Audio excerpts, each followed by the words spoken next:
राजस्थान विधानसभा में विवाद और हंगामा रुकने का नाम नहीं ले रहा है। यह हंगामा शुक्रवार को यानी 21 फरवरी को सदन की कार्यवाही के दौरान शुरू हुआ और 22 फरवरी को भी विधानसभा की शुरुआत हंगामे से हुई। वहीं कांग्रेस के दो विधायक संजय कुमार जाटव और जाकिर हुसैन गैसावत की तबीयत बिगड़ गई। उन्हें देखने डॉक्टरों की टीम पहुंची। पूरे विवाद की बात करें तो 21 फरवरी को विधानसभा में प्रश्नकाल के दौरान सामाजिक न्याय और अधिकारिता मंत्री अविनाश गहलोत ने सवाल के जवाब में कहा कि साल 2023-24 में आपकी दादी इंदिरा गांधी के नाम पर योजना का नाम रखा गया था। इंदिरा गांधी पर की गई टिप्पणी पर कांग्रेस ने वेल में आकर हंगामा शुरू कर दिया। कांग्रेस विधायकों का कहना था कि इंदिरा गांधी का नाम लेना अप्रासंगिक और अनुचित था। कांग्रेस विधायकों ने सदन में स्पीकर के पास आकर नारेबाजी शुरू कर दी। इस पर कांग्रेस के 6 सदस्यों को निलंबित कर दिया गया। निलंबित सदस्यों में गोविंद डोटासेरा, रामकेश मीणा, संजय जाटव, जाकिर हुसैन गेसावत, हाकम अली और अमीन कागजी शामिल थे। हालांकि निलंबन के विरोध में कांग्रेस विधायक सदन में ही डट गए। यहां तक कि पूरी रात उन्होंने विधानसभा में ही गुजारी। उनके विधानसभा में रात गुजारने का वीडियो तक भी सामने आया है। इसकी अगली सुबह 22 फरवरी को विधानसभा की शुरुआत हंगामे से हुई। हालांकि कांग्रेस के दो विधायक संजय कुमार जाटव और जाकिर हुसैन गैसावत की तबीयत बिगड़ गई। इस पूरे विवाद पर राजस्थान के पूर्व सीएम और कांग्रेस नेता अशोक गहलोत ने क्या कहा, ये सुनिए। देखिए,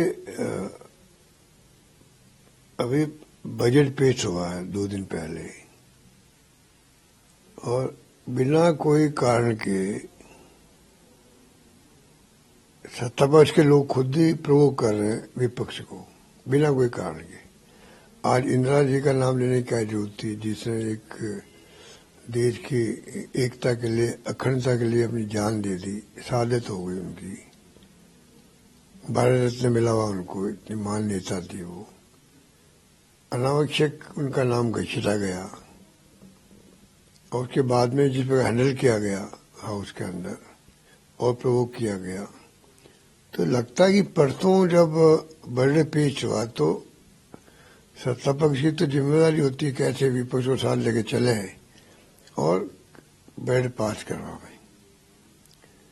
पहले करोड़ीलाल मीणा जी का मामला आया था। कल जो कहा उन्होंने कि कोई टेलीफोन टैप नहीं हुआ है, ये बात अगर उस दिन कह रहे थे जिस दिन धरना हो रहा था, नारेबाजी हो रही थी, तो उसी वक्त में इश्यू खत्म हो जाता।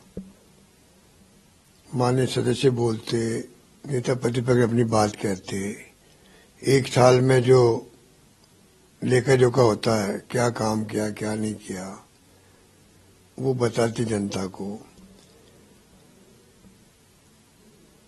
उससे बचने के लिए मेरे ख्याल से उस दिन ने कहा गया, वरना 2 शब्द बोलने थे, टेलीफोन कोई टैप नहीं हुआ है, वो नहीं बोला गया उस दिन। अब जाके बोलना पड़ा उनको बाद में। तो लगता है उस दिन भी खाली मुख्यमंत्री जी का रिप्लाई करवाना था 2 घंटे का, और नेता प्रतिपक्ष को बोलने का अवसर नहीं देना था, इसलिए तमाशा किया गया। वहीं राजस्थान के डिप्टी सीएम प्रेमचंद बैरवा ने इस मुद्दे पर क्या कहा, उनकी बात सुनिए। घटना हुई है, निश्चित रूप से वो जिस तरह से हमारे मंत्री महोदय ने जो जवाब में कहा और एक सम्मानजनक शब्द था दीदी, लेकिन उसको गलत तरीके से विपक्ष ने लिया। लेकिन फिर भी माननीय अध्यक्ष महोदय जी ने कहा कि इसको डिलीट कराएंगे, लेकिन वो नहीं माने और जिस तरह से वो आक्रोशित होकर और माननीय अध्यक्ष महोदय पर जिस तरह से हमला बोला, तो ये घटना निंदनीय है। निश्चित रूप से इस तरह से नहीं करना चाहिए और उसके बाद भी जिस तरह का वो आक्रोश अपना रहे हैं, ये गलत है। मैं मानता हूं कि जिस तरह से एक राजस्थान के उत्थान के लिए, राजस्थान के विकास के लिए अच्छे मुद्दे, अच्छी सलाह जिस तरह से दी जाए ताकि राजस्थान का विकास हो, लेकिन मैं मानता हूं कि इसमें कोई गलत शब्द बोला भी नहीं। एक सम्मानजनक शब्द है, दादी, मामा, हमारे दीदी, ये सब सम्मानजनक शब्द होते हैं, लेकिन फिर भी उनको बुरा लगा तो फिर भी वो उसको निकाल रहे थे। लेकिन फिर भी वो लोग जिस तरह से आक्रोशित हुए, तो ये बड़ा ही निंदनीय घटना है। अब राजस्थान विधानसभा में शुरू हुआ ये विवाद कहां जाकर खत्म होगा, ये तो समय बताएगा। इस वीडियो में फिलहाल इतना ही। बने रहें न्यूज नेशन के डिजिटल प्लेटफॉर्म पर। न्यूज नेशन अब व्हाट्सएप पर खबरों की ताजा अपडेट के लिए न्यूज नेशन के इस क्यूआर कोड को स्कैन करें